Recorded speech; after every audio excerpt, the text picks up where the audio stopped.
Good evening, and thank you so much for joining us on this Friday. You're watching the 9 at Night. I'm Stefania Jimenez. Tonight, we're learning more about the man who was shot and killed by a San Antonio police officer outside of a motel.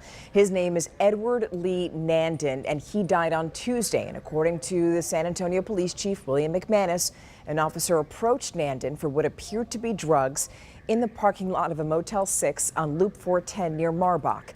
Now, while the officer tried to handcuff Nandin, Chief McManus says that Nandin grabbed his own gun and then fired at the officer. He missed, but the officer shot back, killing Nandin. Investigators are now looking through the officer's body camera video. In other news, was she hit with a hammer? A confession called into question in day 5 of Andre McDonald's trial. Today, one of the medical examiners who handled Andrine's remains during her autopsy shared his account of what happened based on the examination. Our Erica Hernandez has been following this trial all week long, and she shares why this particular witness says the confession that Andre made last week just doesn't add up. It was a week ago today, right before the trial started, that Andre McDonald allegedly called his mother-in-law to confess that he had stomped on his wife right before her death. But testimony today reveals that Andrine McDonald had other blunt force trauma. Andrine McDonald's autopsy took several days because the Bexar County Medical Examiner's Office only had her skeletal remains to work with. During examination, Dr. James Faig testified several injuries were found, including fractures in Andrine's spine, charring on her finger bones, and a fractured jaw, which he believes was caused by more than a stomp. Would that be consistent with being struck by a multi-phased tool? Yes. That be consistent with being struck by a claw hammer? Yes.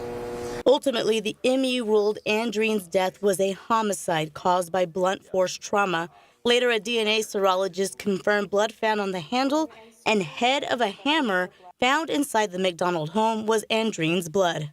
During cross-examination, the defense asked Dr. Faig how certain he was about his ruling on the cause of death. Dr. Faig said he couldn't be completely certain because he only examined the skeletal remains. Now, testimony in this trial will continue on Monday morning. Erica Hernandez, KSAT 12 News. A 40-year-old man is dead after a head-on crash with a big rig this morning. Happened around 7 a.m. around Naco Perrin Boulevard near Bulverde Road. Now, according to SAPD, a driver was heading southbound on Bulverde when he drifted his van left, jumped a concrete median, and drove into oncoming traffic. The driver hit a big rig, killing the passenger who was inside of the vehicle. The driver of the van was also injured and is in critical condition. A man and woman are dead. SAPD is trying to figure out why. The man identified as 32-year-old Edward Acosta Jimenez, and here's what we know. The pair was found dead inside of a vehicle around 2 o'clock this morning. This was on Trudel Drive near Vance Jackson and Loop 410. Investigators found shell casings around the vehicle, but at last check, no one's been arrested. A family of 4 has been forced out of their home after a household appliance caught fire. This happened in the 200 block of Oriole Lane near Bandera Road on the west side. This fire started in the garage, which you see there. Fire crews did knock it out quickly. Investigators say that a dryer is what started the fire, and now that family is staying with relatives. Now, here's a question for you. We're going to show you pictures of teens because the Comal County Sheriff's Office is looking for them. Oh, it seems that we don't have it right now. We'll give you the information on the teens. Their names are Josiah James Pearson and Brianna Leanne Caudle. They were last seen yesterday leaving Smithson Valley High School. And we have more information on these teens on our website so that we can help get that information out there and so that they are eventually found. And now there's an update tonight on the Uvalde Together We Rise Fund. About 95% of those funds have been dispersed to the designated beneficiaries. This is according to the National Compassion Fund, which is handling those donations. There are about 500 beneficiaries. Right now, there are 17 minors who still need to turn in the necessary paperwork before they can get their portion of that fund. The National Compassion Fund says that it contacted families to submit those documents, but until then, it's uncertain when those payments are going to be made.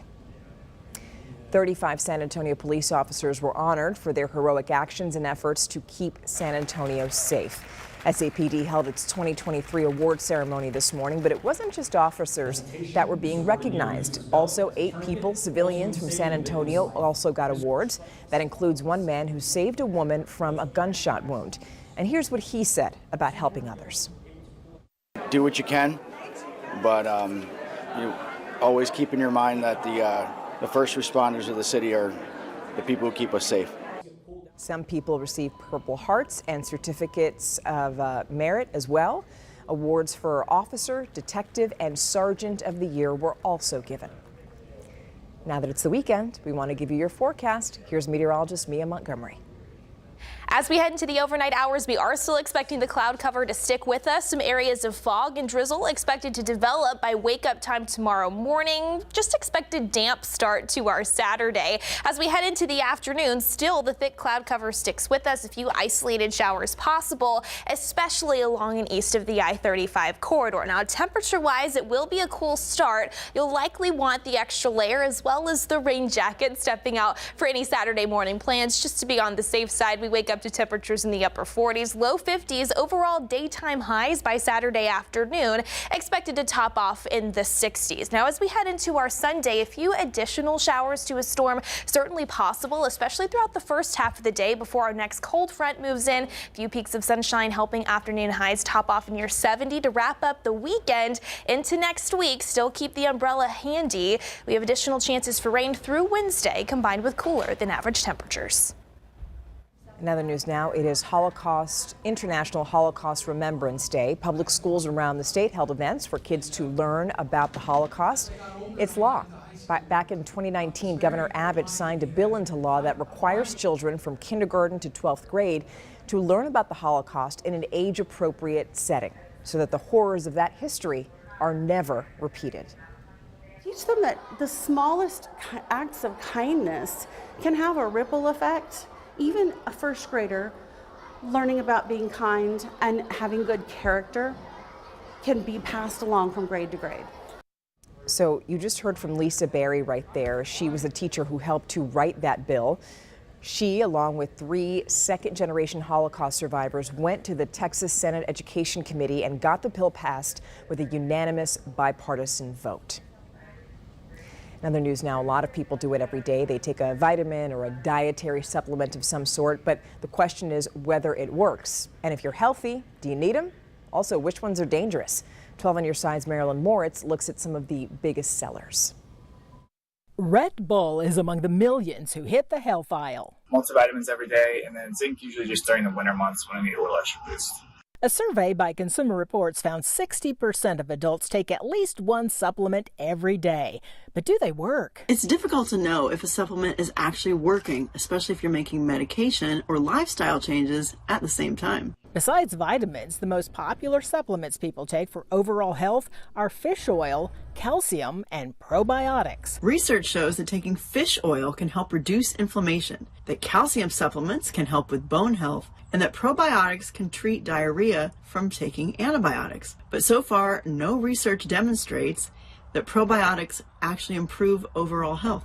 Zinc is popular for strengthening immunity, but unless you're zinc deficient, you probably get enough by eating a balanced diet.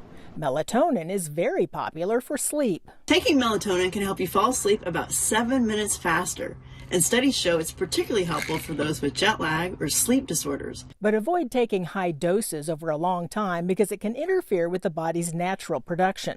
Some supplements come with serious side effects like liver damage. Consumer Reports recommends avoiding chaparral, coltsfoot, and comfrey. It's best to speak with your doctor before taking any supplement. If you don't need it, you may just be wasting your money. And if you take too much, it could be dangerous.